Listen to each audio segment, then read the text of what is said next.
Ito kumuha tayo ng update sa sitwasyon ngayon sa Quiapo sa Maynila. Nagbabalik si Bernard Ferrer live. Bernard? Audrey, lalong kumakapal ang mga deboto na nandito sa Minor Basilica and National Shrine of Jesus Nazareno para nga magsimba at mag-alay ng panalangin habang hinihintay nila ang pagbabalik ng andas. Audrey, sa kasalukuyan nagpapatuloy ang banal na misa sa Quiapo Church at nagbibigay na ng komunyon sa ating mga kababayan. Taimtim na nakapila yung mga kababayan natin habang tatanggap at kasalukuyang tumatanggap ng komunyon.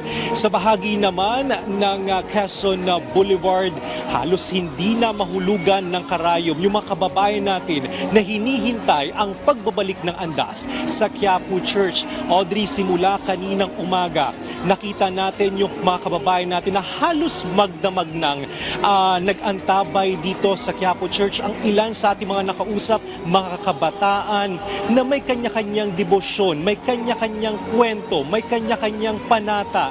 Lalo ng ilan sa kanila, minana ang debosyon mula sa kanilang mga lolo, lola, mga magulang. Ang ilan nga sa ating nakausap, ipinagpapatuloy na nila yung debosyon na nakagisna nila sa kanilang lolo mula pa sa pagkabata. Ang ilan naman may mga panalangin na dininig, lalo na yung mga estudyanteng nagkulang sa tuition or kaya may mga pinagdadaanan sa buhay.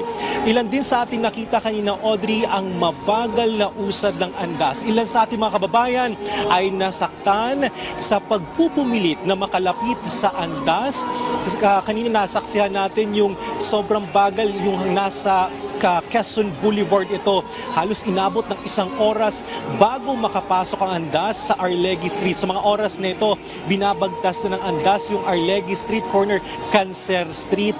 At umaasa nga yung mga otoridad na mapabilis yung pag-usad ng andas upang maibalik ito sa Quiapo Church sa lalong madaling panahon. Sa ngayon pa rin, hindi madaanan ang Quezon Boulevard para sa ating mga motorista, kaya pinapayuhan na dumaan sa mga itinalagang alternatibong ruta. Audrey?